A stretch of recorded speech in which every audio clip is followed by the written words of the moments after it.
You will hear a number of different recordings and you will have to answer questions based on what you hear. There will be time for you to read the instructions and questions, and you will have a chance to check your work. All the recordings will be played once only. The test is in 4 sections.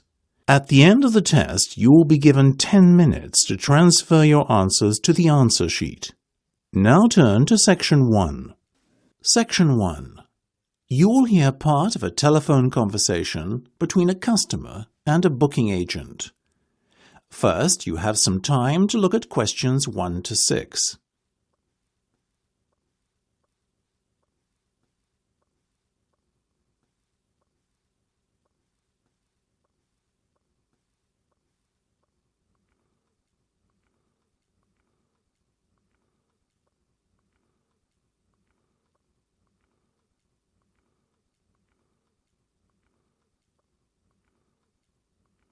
You will see that there is an example that has been done for you. On this occasion only, the conversation relating to this will be played first. OK, well, based on the date you have set for your big day and the information you've told me about, how would you like it to be? I can tell you that I have 3 suitable venues. Would you like to hear what they are? Of course. Well, the first is the Royal, a restaurant located just off Burgundy Road, right in the centre of the city. The hotel is located just off Burgundy Road. So, you write just off in the space provided. You should answer the questions as you listen because you will not hear the recording a second time. Listen carefully and answer questions 1 to 6. OK, well, based on the date you have set for your big day and the information you've told me about, how would you like it to be? I can tell you that I have 3 suitable venues. Would you like to hear what they are? Of course. Well, the first is the Royal, a restaurant located just off Burgundy Road, right in the centre of the city. Sounds nice. There's more. The Royal has its own private event room, which can be booked for the entire evening for only £4,000. And the icing on the cake, the price I've quoted you includes catering costs. Wow, that's good. And another perk of booking this restaurant is that it is located in very close proximity to a hotel, the Royal Hotel. Wedding guests who want to stay there overnight will get a special discount on bookings. Right. Well, that's certainly a factor to consider. Though now that I think about it, I've been to the Royal before, and I found the event room rather cramped, with just 100 people inside. My wedding will be attended by more than 200 guests, so perhaps we'll need a bigger venue. What else have you got? We also have Venue 1. That's the establishment adjacent to City Hall. You mentioned that you were looking for more space. Well, you can hire out both rooms in this venue for just under £4,500. That sounds reasonable. I think it is. Very reasonable. There is one slight issue you may have, though. The rooms are on separate floors. Essentially, you will be hiring out both floors of the restaurant for the evening, and your guests will unavoidably have to be separated into 2 groups. That's not ideal, is it? I guess not, but the venue can at least host 250 guests. Plus, did I mention that a wedding band can be provided free of charge? Really? Yes, the restaurant has a very good house band, which is always available for such occasions as part of the package. Before listening to the rest of the conversation, you have some time to look at questions 7 to 10.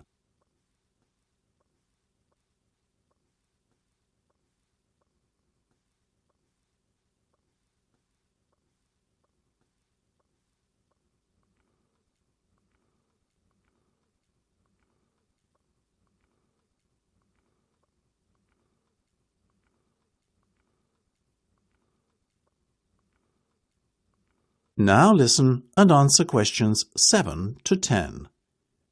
OK, I'll definitely give it some serious thought. Are there any other options, though? There is the Alibi Club 9731. How do you spell that? ALIBI, as in the word alibi. That's what I thought. Isn't it a nightclub? It is many things. A nightclub, bar, wine bar, restaurant, sushi bar, etc. It's a huge place inside the Regency Tower. Regency. The city's tallest building. So you're going to be guaranteed spectacular views. Sounds expensive. It is. £10,000 actually. Oh, no, that's far too expensive. Well, there is a Monday evening offer. Monday bookings get the venue for 50% less than the normal price. OK, that's a bit more realistic. But do I really want to have a Monday wedding? That's what you've got to decide. As part of the package, they'll also give you a complimentary cake for the occasion. Interesting. Well, look, I'll have a think. That's the end of section 1. You have half a minute to check your answers.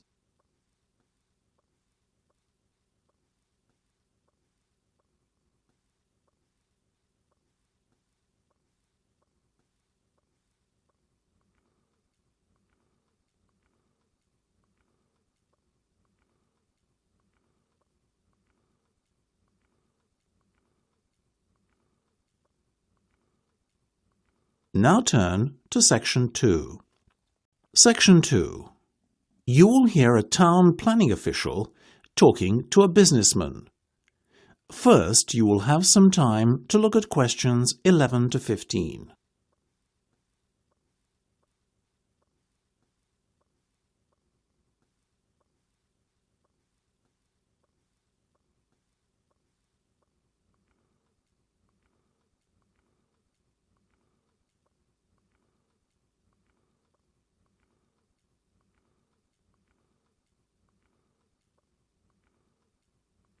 Now listen carefully and answer questions 11 to 15.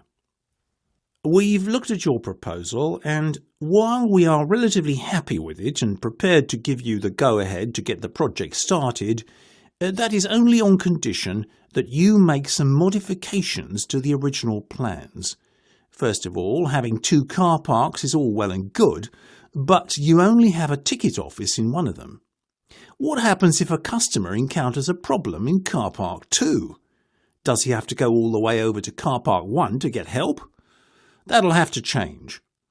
Another issue we have is the location of one shopping outlet in isolation on the opposite side of the road to the main complex.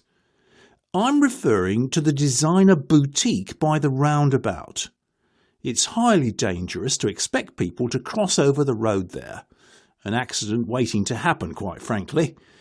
We very much approve of the placement of a flower bed in the centre of the complex, and of course it makes sense to have this leading into the garden centre, as you have shown in your plans.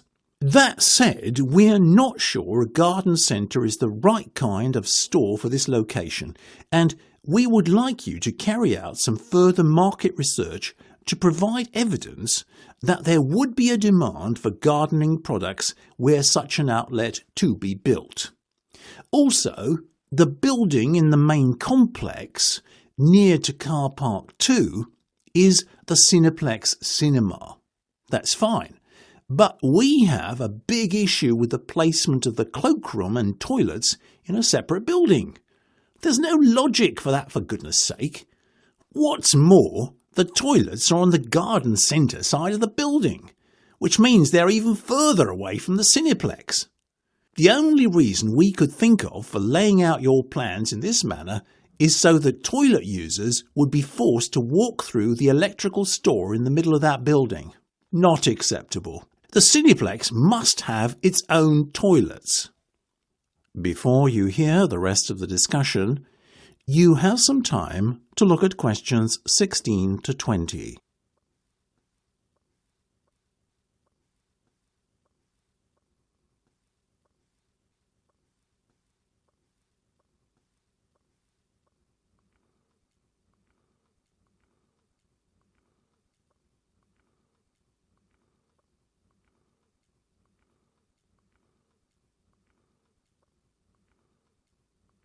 Now listen and answer questions 16 to 20. Other than that, we are fairly happy with your proposal and welcome the fact that your company is eager to invest in our town. We are willing to give the proposal conditional approval today. Conditional on the changes I have just outlined being made prior to the commencement of building work. At the next Town Planners meeting, please present your revised plans and the Council will then grant the go-ahead for work to begin. As regards your application for grant aid, the Council has rubber-stamped funding of £1.3 million, which is £0.3 million in excess of the amount you applied for. This is a gesture of goodwill on the part of the Council to show you that we are very supportive of your bid to build the Knightsbridge complex here in Newsworth. Of course, the grant aid has some conditions attached to it. First of all, if your business does not remain in operation for 5 years, the grant should be repaid in full.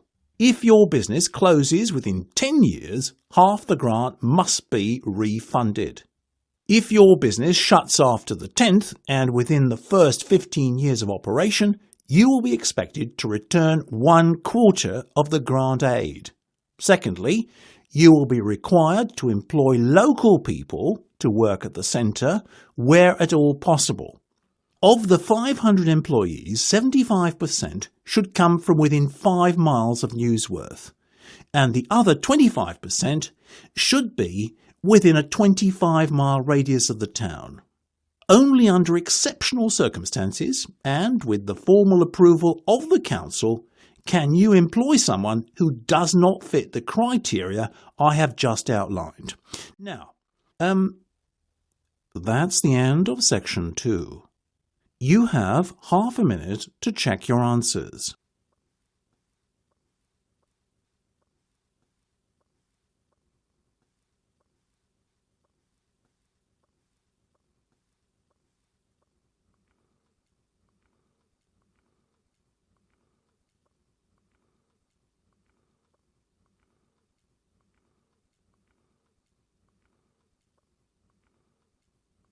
Now turn to Section 3.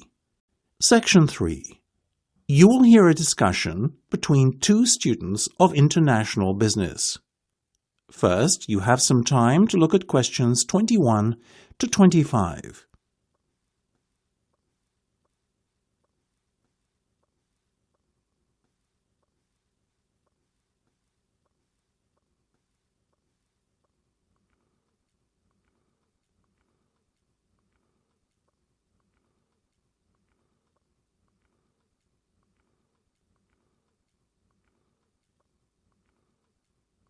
Now listen carefully and answer questions 21 to 25.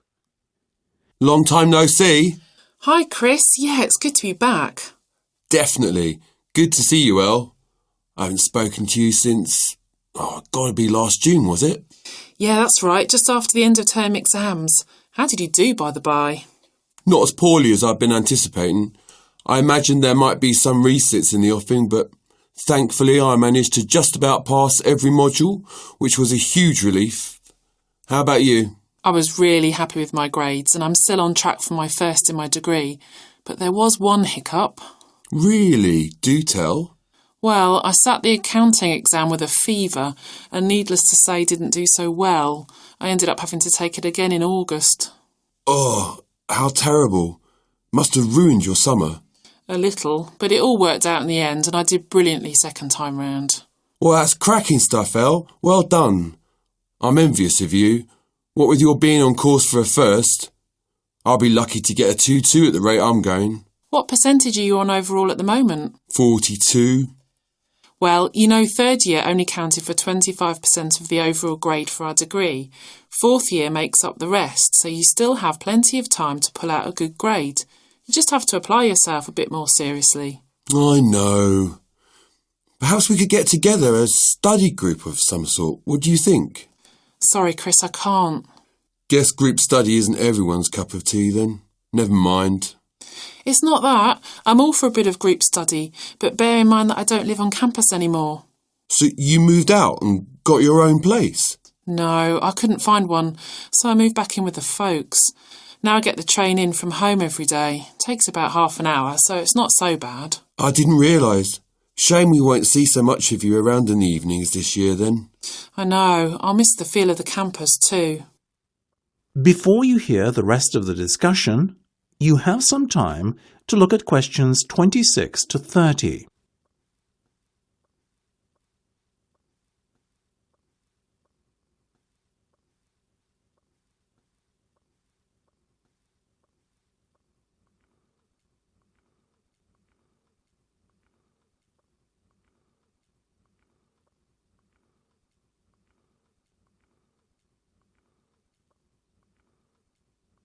Now listen and answer questions 26 to 30.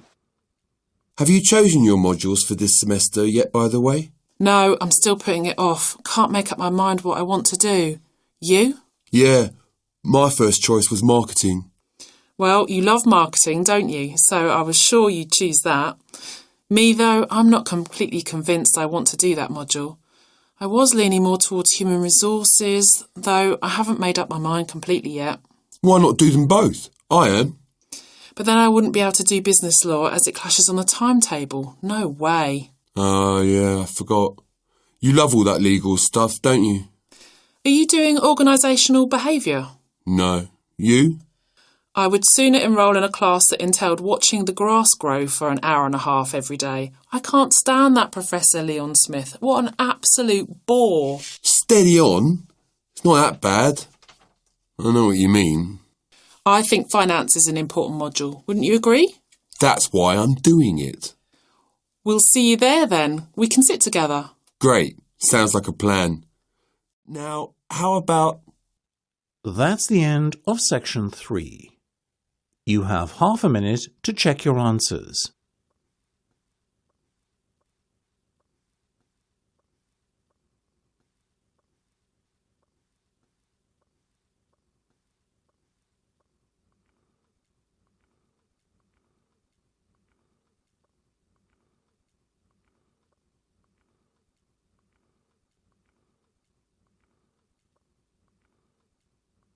Now turn to Section 4. Section 4. You will hear part of a psychology lecture. First, you have some time to look at questions 31 to 40.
Now listen carefully and answer questions 31 to 40. Is anyone familiar with the term parapraxis? Well, by the looks on your faces, I can surmise that you are not. Or that at least if you are not aware of the fact. In actual fact, I'm very confident that all of you have come across parapraxis before. But you may recognise it by its more familiar name, a Freudian slip. A Freudian slip is an error in speech, memory or physical action, which can be interpreted as having occurred on account of some repressed or subconscious wish, conflict or train of thought. Some would pass off these glitches in our speech as slips of the tongue. But in psychoanalysis, a discipline founded by none other than Freud himself, whose name, of course, has lent itself to the term here described, they take on much more significance, and indeed can often give an insight into the speaker's deepest and most suppressed inner thoughts. There is a common misconception, however, that all slips of the tongue can be interpreted as Freudian. In actual fact, for a Freudian slip to have occurred, the speaker must not consciously be aware that they were thinking or feeling the things that the slip revealed. For example, if a man is in love with a woman he knows, but has never told her, and in conversation, when asked by the woman whether he would like to accompany her to a movie, he replies, "I would love you," as opposed to, "I would love to." This is not a Freudian slip. Why? Because the man is consciously aware of his feelings for the woman. They are secret from her, but not from him. For a slip to be truly Freudian, the feelings must be secret from the speaker, as well as the person being spoken to. In other words, the speaker must not consciously be aware of how he feels. Freud believed passionately in the notion that nothing happened by chance, and that the numerous little slips of one sort or another that people make in their speech could be interpreted to reveal something useful in psychoanalytical terms about the speaker. He was convinced, in the particular case of Freudian slips, that they revealed the presence of restrained or repressed intentions. Freud held a similar view of dreams, and indeed is probably most famous for his work on dream analysis. However, the Freudian viewpoint is not without its skeptics. Many cognitive psychologists argue that slips of the tongue can be explained away for a much more simple reason. They are linguistic slips which result on account of poor attention to detail, insufficient knowledge, incomplete sense data, and so on. Another explanation they give for such slips is the influence of locally appropriate response patterns that are strongly primed on account of recent activation or prior usage. That is, we sometimes use the wrong words because they are close to the forefront of our thoughts, having already been used very recently, or having been used in a similar but slightly different context before. Linguists support this view, and also point out that some sentences and phrases even lend themselves to error on account of the fact that they contain archaic or very old and rarely used words, or unusual expressions with forms that can easily be mixed up and confused. They argue, therefore, that such slips are down to strong habit substitution. In other words, we commonly replace unfamiliar words and phrases with words and phrases that sound similar or that are close in meaning, but which may, in the particular context in which they are spoken, not make adequate substitutes for the replaced words or phrases. What is clear is that That is the end of section 4. You now have half a minute to check your answers.